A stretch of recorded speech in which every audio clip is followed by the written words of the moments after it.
by giving you this session, I am also giving you a few loops that I know work.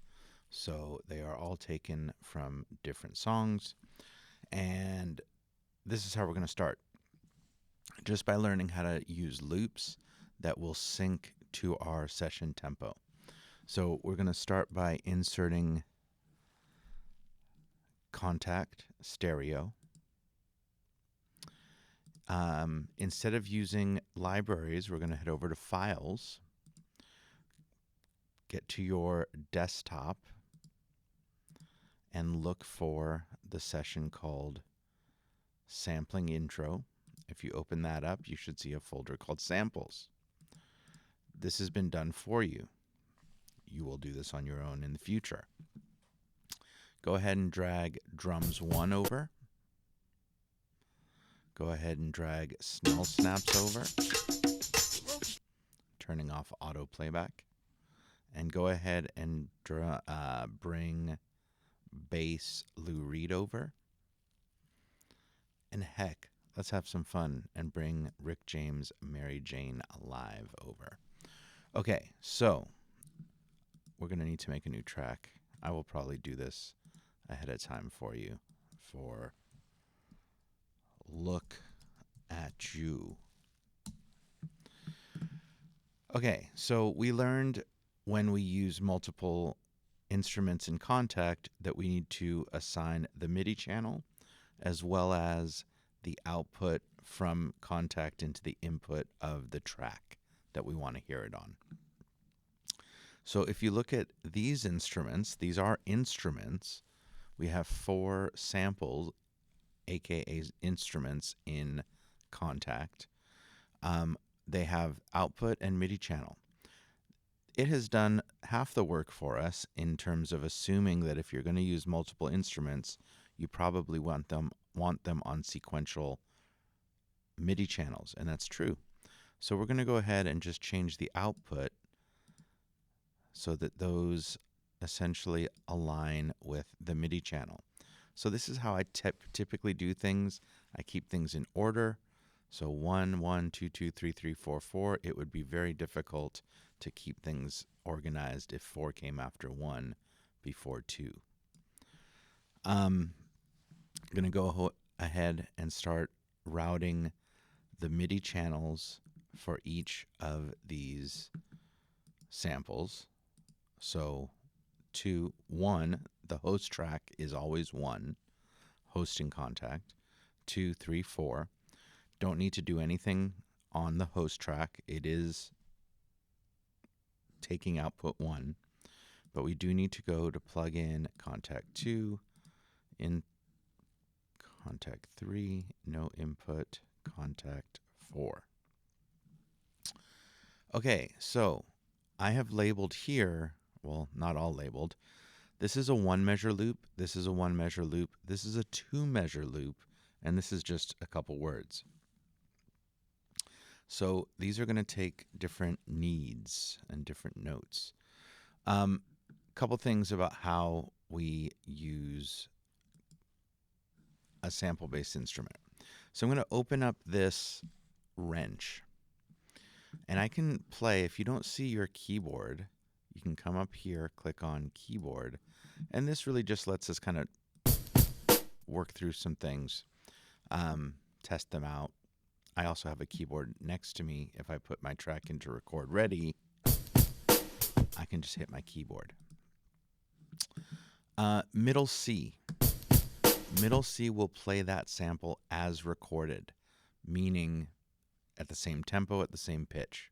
If I were to preview this sample, skull snaps. No, wrong one. That's the same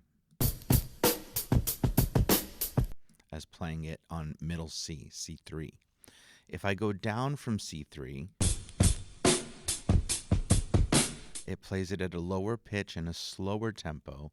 And if I go up, faster and higher. Back in the day, that's what we needed to do to beat match. We would slow things down, it would pitch, etc. That's the behavior where it says source here in DFD. DFD stands for direct from disk, and that's the behavior that you get where the lower it goes, the slower and lower, the higher, the faster. If you put on Time Machine Pro, that behavior changes in that I can go lower, but the tempo remains the same. All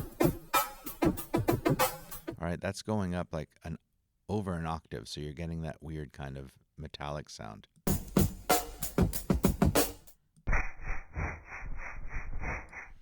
Now that's kind of weird, but it's kind of cool because it is the same tempo.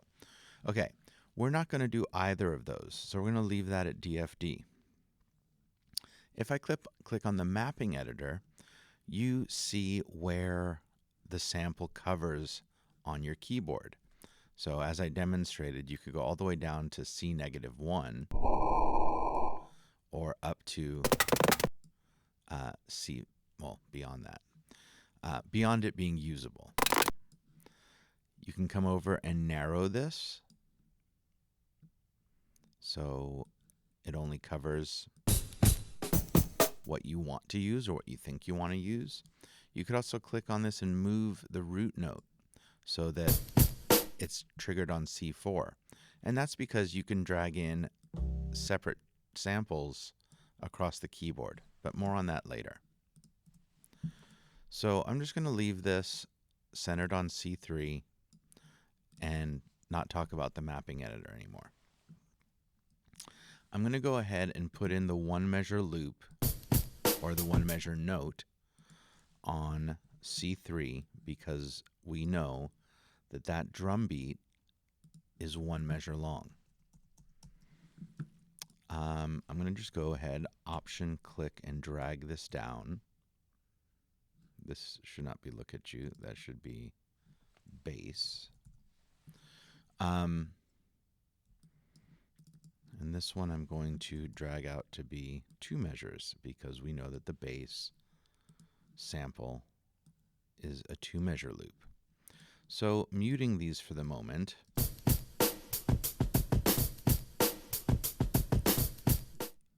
What's happening here? I have a tempo of 120. This is playing back 1, 2, 3, 4.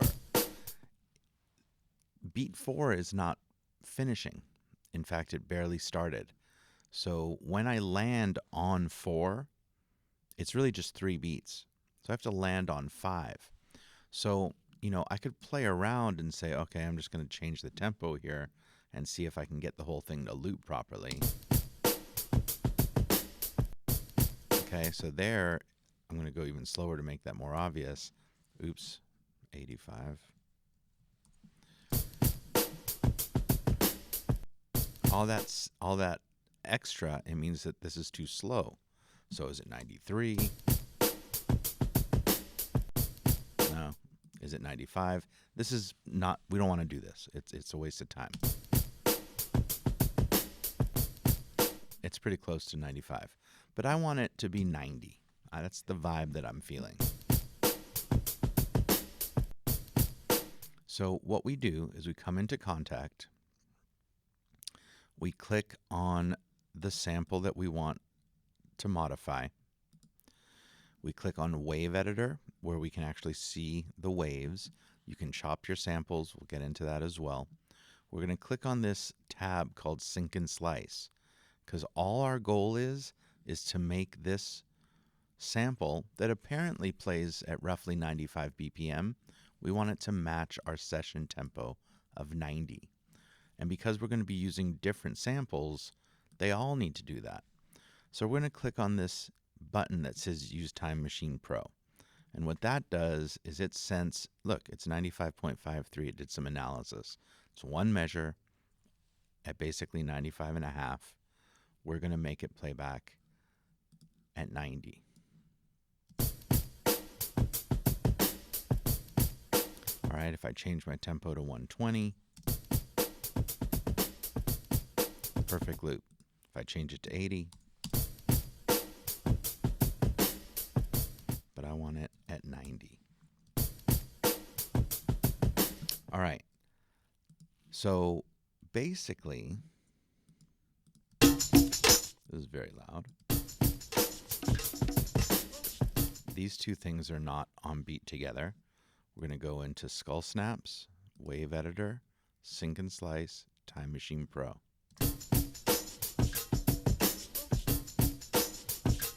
Sounds pretty good. We're going to highlight both of these and duplicate them so we can listen to our bass line now.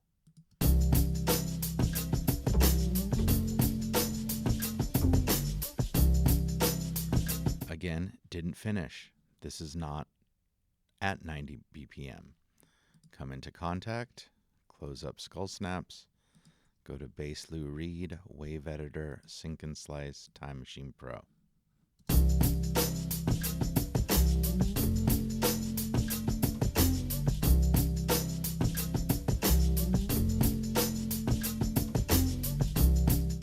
Sounds pretty good. All right, so for the look at you, this I want to feel. So I'm going to put in my record enable. Very loud. You might recognize this from Runaway by Kanye. And it doesn't really necessarily fit this, but I just want to have fun with it.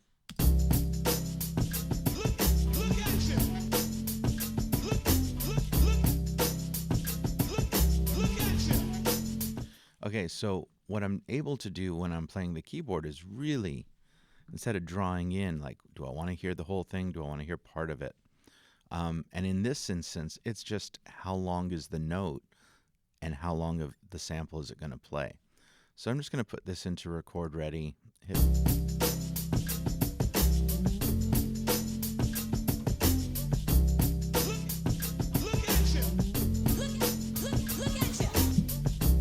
So I'm playing higher notes, I'm playing lower notes. With this particular example, I didn't put it into Time Machine. I think I should, because I don't want that higher pitched one to go faster.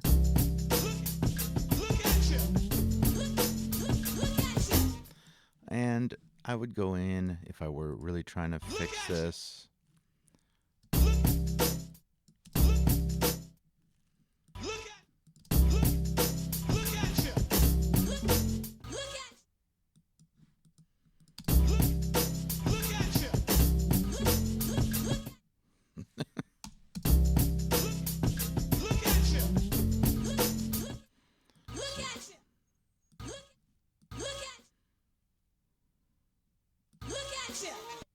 I'm going to kind of do the same thing here, just on a different pitch.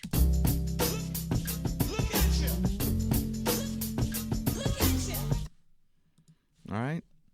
And now we have samples. So do something with Look At Ya. Get these three things playing in on beat. Highlight something. Bounce it out. Submit it.